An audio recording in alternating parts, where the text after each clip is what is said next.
السلام عليكم ورحمة الله وبركاته. بسم الله الرحمن الرحيم. الحمد لله رب العالمين. اللهم صل وسلم وبارك على رسولك وحبيبك سيدنا محمد وعلى آله وأصحابه سيدنا ومولانا മുഹമ്മദ്. ഏറ്റവും പവിത്രമായ യുദ്ധം ഹറാമാകപ്പെട്ട അള്ളാഹു തആല ബഹുമാനിച്ച് ആദരിച്ച മഹത്തായ റജബ് മാസം, ആ റജബ് മാസത്തിലെ 27-ാമത്തെ രാവ് നമ്മിലേക്ക് സമാഗതമാവുകയാണ്. ഈ റജബ് 27-ന് അള്ളാഹുവിൻ്റെ ഹബീബ് സല്ലല്ലാഹു അലൈഹി വസല്ലമ തങ്ങളുടെ ജീവിതത്തിലെ ഏറ്റവും അതിപ്രധാനമായ ഒരു സംഭവം ഇസ്രാ മിഅ്റാജ് നടന്ന ഒരു രാത്രിയാണെന്ന് നമുക്കൊക്കെ അറിയാം. മഹാന്മാരാകുന്ന പണ്ഡിത മഹത്തുക്കളൊക്കെ അത് അവരുടെ ഗ്രന്ഥങ്ങൾ രേഖപ്പെടുത്തി വെക്കുകയും ചെയ്തിട്ടുണ്ട്. ഈ റജബ് മാസത്തിൽ ഹബീബ് സല്ലല്ലാഹു അലൈഹി വസല്ലമ തങ്ങൾക്ക് അള്ളാഹു നൽകിയ ഏറ്റവും വലിയൊരു സമ്മാനമായിരുന്നല്ലോ 5 നേരത്തെ നിസ്കാരം.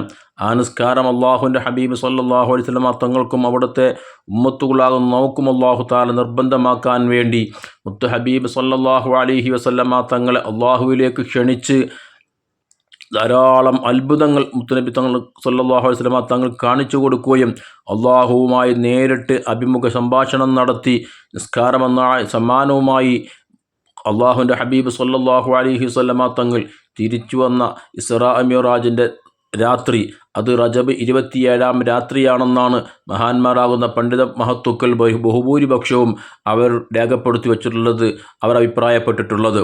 ഈ ദിവസത്തെ ബഹുമാനിക്കുക, ആദരിക്കുക, ഈ ദിവസത്തിൽ സൽക്കർമ്മങ്ങൾ ധാരാളം ചെയ്യുക എന്നുള്ളത് എന്തുകൊണ്ടും നാം ചെയ്യേണ്ടുന്ന ഒന്നാണ്. കാരണം നമ്മുടെ പൂർവികരാകുന്ന മഹത്തുക്കളൊക്കെ, മാതൃകാ പുരുഷന്മാരൊക്കെ ഇത്തരം രാവുകളെ, പകലുകളെ വളരെയധികം ബഹുമാനത്തോടെ ആദരവോടുകൂടെ കാണുകയും സൽക്കർമ്മങ്ങളാൽ അള്ളാഹുവിലേക്ക് അടുക്കുകയും തൗബ കൊണ്ട്, ഇസ്തിഗ്ഫാർ കൊണ്ട്, പാപമോചനം കൊണ്ട് അള്ളാഹുവിലേക്ക് അങ്ങേയറ്റം വിനയം പ്രകടിപ്പിക്കുകയും ഒക്കെ ചെയ്തതായി പൂർവ്വസൂരികളാകുന്ന മഹത്തുക്കളുടെ ചരിത്രങ്ങൾ വായിക്കുമ്പോൾ നമുക്ക് കാണാൻ സാധിക്കും.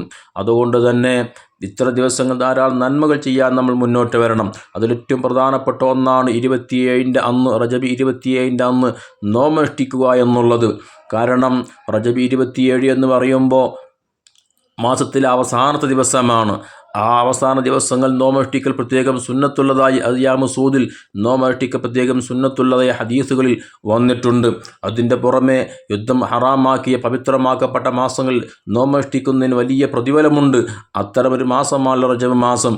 ആ നിലക്കൊക്കെ ചിന്തിക്കുമ്പോൾ മഹത്തായ മാസത്തിൽ നോമനുഷ്ഠിക്കുക എന്നുള്ളത് ഏറ്റവും വലിയ സൽക്കർമ്മമായി തന്നെ നമുക്ക് മനസ്സിലാക്കാൻ സാധിക്കും.